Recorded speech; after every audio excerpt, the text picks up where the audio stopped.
Hi, I'm Joe Connolly to introduce you today to Dr. Thomas Dowling. And you will hear today about reducing back pain and having better mobility and being more active and being more healthy. We'll also find out a little bit about improving posture to see how that may affect the back and our mobility. Welcome, Dr. Thomas Dowling of Long Island, who draws patients from all over the world for his practices spinal surgery. Hello, doctor. Good morning, Joe. How are you? Nice I'm meeting you. just fine. Just fine, thank you. What is the most common type of spinal surgery that patients need now? The most common type is probably for a slip disc or what's called a herniated disc, either in the neck or the lower back. 90% of them are treated non-surgically, but there's a certain proportion, 10% on average, that end up having a surgical intervention. Have there been a lot of advances in what I, as a layman, would call back surgery or spinal surgery? You know, my career from graduating 40 years ago from medical school and focused in orthopedics and spine surgery, there are tremendous advances through that whole time. The major advances really came over the last 2 decades. More recently, the advances are more towards what we call navigation or guided imaging surgery, and robotics is now starting to make a play into our field where it was more for general surgery. Initially, the laparoscopic surgery has come to our field as well. Again, from general surgery as its beginnings, and it continues to move forward. The robotics is the more current one, and the biologics, meaning, how do we actually treat disease without actually doing surgery? Stem cells, genetic, etc., is the future. Here's a dumb question, probably not the first one you've gotten today. When you say navigation, do you mean navigation by the surgeon or navigation of the patient? So navigation, basically, like your car, a GPS, a guided way to enter the spine, as we've gone from open surgery, where we actually see the anatomy, to going through minimally invasive through smaller incisions, or percutaneously, meaning not even making a real incision. We need special intraoperative guidance to help us make sure that we're in the right spot. And that's what I mean by navigation.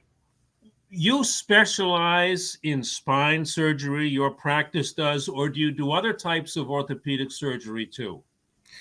So our practice, we're all board certified orthopedic surgeons, but our specialty, we're all subspecialized in spine surgery. It's an extra fellowship trained year. You get training in spine as an orthopedic resident, but then you specialize for an extra year. I actually specialize for an extra 2 years in spine, and restrict our practice to spine. But we have a lot of patients who present with neck pain, shoulder pain, back pain, hip pain. And sometimes they have, they're doubly blessed. They have a shoulder problem and a neck problem. They have a back problem or hip problem, or really their hip pain manifests itself as back pain, and vice versa. So there are people I've seen who've had hip replacements wondering why they never got better, and it was really their back. Wow. How's business? Business is always booming. The most common reason people go to the doctor is for a cold. The second most common reason is for back pain. When should a person go? When a back pain doesn't go away for a couple of days or a week or two, or what? So people who have pure back pain, generally 85% of them will have a resolution of their back pain within a couple of weeks of the onset of the back pain. It's when back pain persists, it's severe, or doesn't respond to just simple measures like I hurt my back lifting something, or when I go to rest, the pain persists, or if there's something developing in terms of any what we call neurologic issues or red flags in terms of a weakness, a fever, chills, or sweats, or pain at night that wakes you up out of sleep, that you expect the pain to get better when you're resting. Those would be what we call red flags. Why, business-wise, have you decided to specialize? I always had an interest in orthopedics. When I was training, I had a special exposure to a group of physicians who did spine, and I got very interested in spine. When I started, there was very little technology available in terms of instrumentation. I came back, basically the instrumentation had been around in the 80s, the same instrumentation we've been using since the 60s, we've been using then. There were some modifications, but very few back then. And there was a lot of opportunity to develop better techniques for surgery. Length of stay was significantly different in terms of back surgery. When I started, people would be admitted for a disc surgery and stay several days. Now that's considered an outpatient surgery. Even for the cervical spine or the neck area, they can be home the same day. I think it was a field that was not well represented within orthopedics. Everybody, when they thought of back surgery, was more for just deformity, scoliosis. But I think there was a lot of opportunity for other issues to be handled surgically and non-surgically. I noticed that your website is very welcoming. And you know what I noticed about it is that the patient reviews, unlike on some businesses' websites, are current. They're all from the last few weeks, the last couple of months, right off the top. And that is pretty impressive. Do you do any marketing as such, or is it all word of mouth business?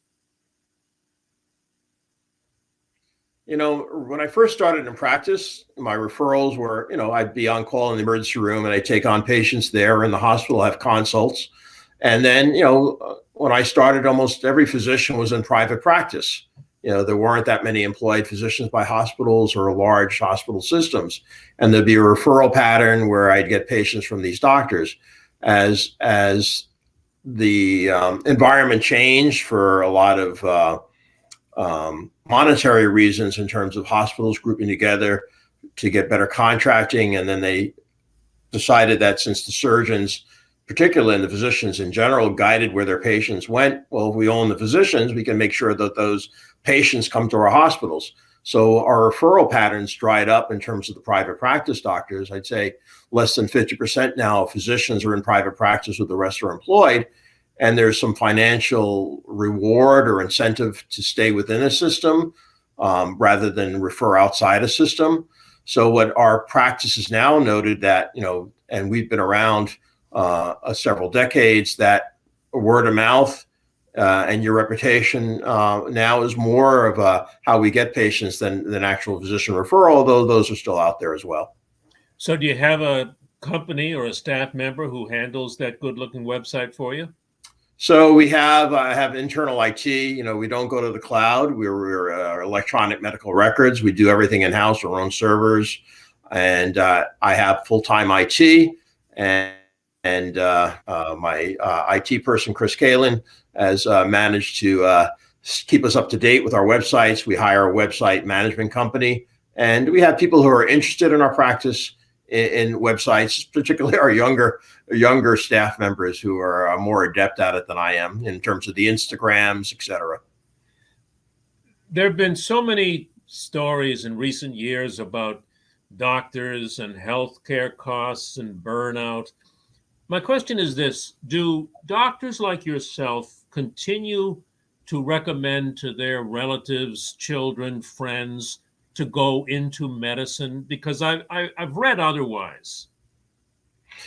Well, I mean, I'll just speak for my own family. You hear some physicians say, I would never have my kids go into this field. And I say, well, you want to love what you do. If you want to go to work, you don't want to go to work not loving what you do. So I don't think medicine is necessarily for everybody. I think, medicine is a great, rewarding career for me.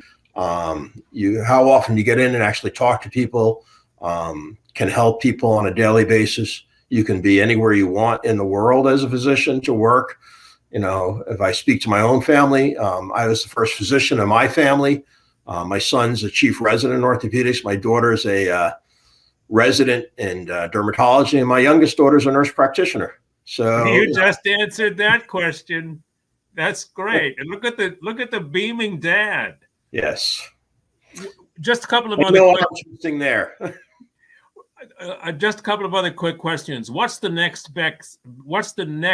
big thing, just over the horizon in orthopedic surgery? I think our understanding of how disease develops, why does arthritis happen? How does back pain happen? Is disc degeneration, which is an aging process, a real impetus for back pain? What are the genetics behind this? How can we treat it without actually doing surgery? I think, stem cell and genetics are really the next up and coming, what we call biologics. And we're still in the experimental stage right now with all of that.